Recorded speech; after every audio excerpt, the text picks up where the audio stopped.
Hello everyone, this is Cafe from Rise Racing, and today we're continuing our look at Need for Speed The Run.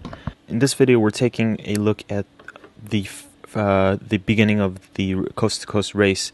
It's called the Embarcadero, and it takes place in San Francisco. As you can see, 4 hours after the meeting in the Chinese restaurant.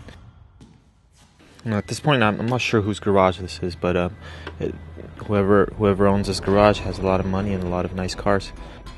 Apart from the two on the right, these are the cars that are available to drive at the beginning. You got the BMW M3 GTS, beautiful and classic sports car, and then you've got your Nissan Fairlady 240ZG, and as you can tell, these cars are all aftermarket modded. This is the Ford Shelby GT500. So this is the Chevrolet Camaro ZL1. It's not available, and I'm not sure what the logic behind that is. And this is the Porsche 911 Carrera S. Again, I don't know why these cars are not unlocked. I don't know why they're even in the garage if they're just going to be locked. I picked the BMW M3 GTS just because it's probably the fastest car that's available in the garage. And so I'm just gonna let this loading screen just play through, just to give you guys an idea of how long it takes to load. We are running this on an Intel QX9770, which is a quad-core Extreme 3.2 gigahertz processor. Graphics card is the GTX550 Ti, 4 gigs of RAM, and this is running on Windows 7 64-bit.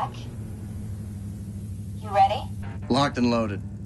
There's over 200 other drivers and about 3,000 miles of asphalt between here and New York. Sounds good to me. We're up. Get to Knob Hill or you'll miss the race start.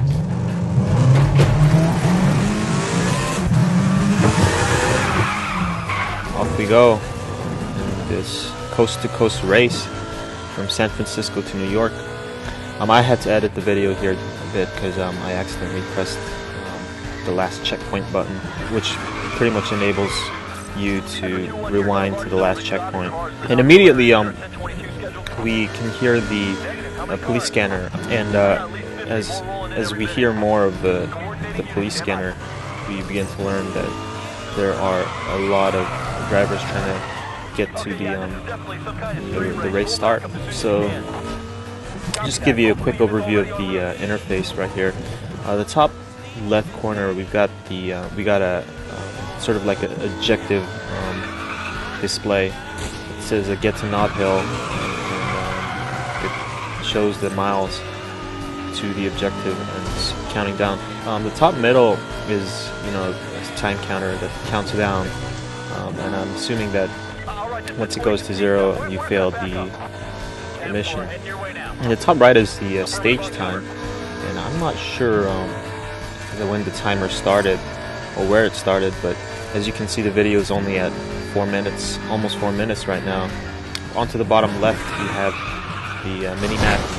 It shows you or your car, and it shows the opponent's cars, and it will later show the cop or police cars in the map. And on the bottom right corner, we have the speedometer and the RMP meter. This seems like where the race actually begins, and that cinematic is very reminiscent of Most Wanted. Copy that.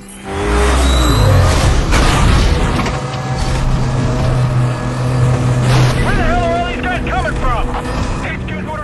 from? Immediately you see the numbers on top of the opponent's cars.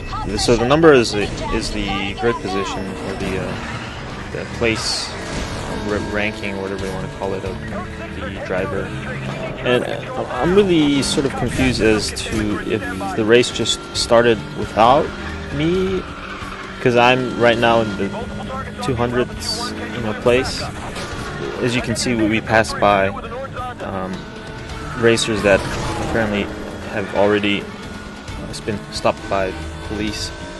And the police car, when I first saw that police car, I was like, what kind of car is this? I thought, it says Ford on it, but I wasn't sure what it was. And after doing some research, I found that it is the new police interceptor concept for Ford that's apparently replacing the Crown Vic.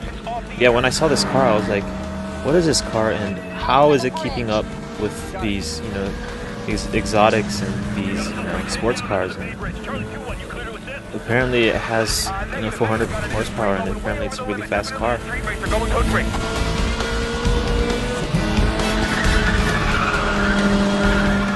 As you can see, there's this red blue vignetting effect when the police car is really close. It sort of adds to the excitement, but it's very distracting. I was really impressed by the scene where he's driving over the bridge. Just all the environment effects, the clouds, and just the experience of driving on this classic bridge were just they just impressed me very much. And so here I make the mistake of not paying attention, and that's what happens when you don't pay attention. This situation is getting out of control. Where's my backup? ETA 1 minute, stand by. Man, this guy's good. Heads up, got a black. Here I was confused because that police just backed up, and I don't know what happened, but here's another, gone in 60 seconds moment where you go over that construction yard and off into the distance.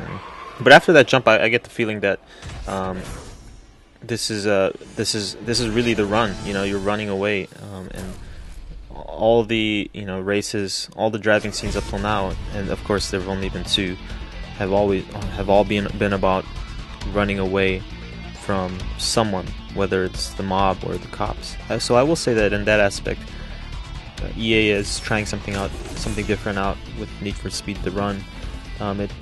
They seem to be focusing less on the racing and more on the getaway. And so if you enjoyed this video, please leave a comment, thumbs up, and stay subscribed as I continue to take a look at Need for Speed The Run.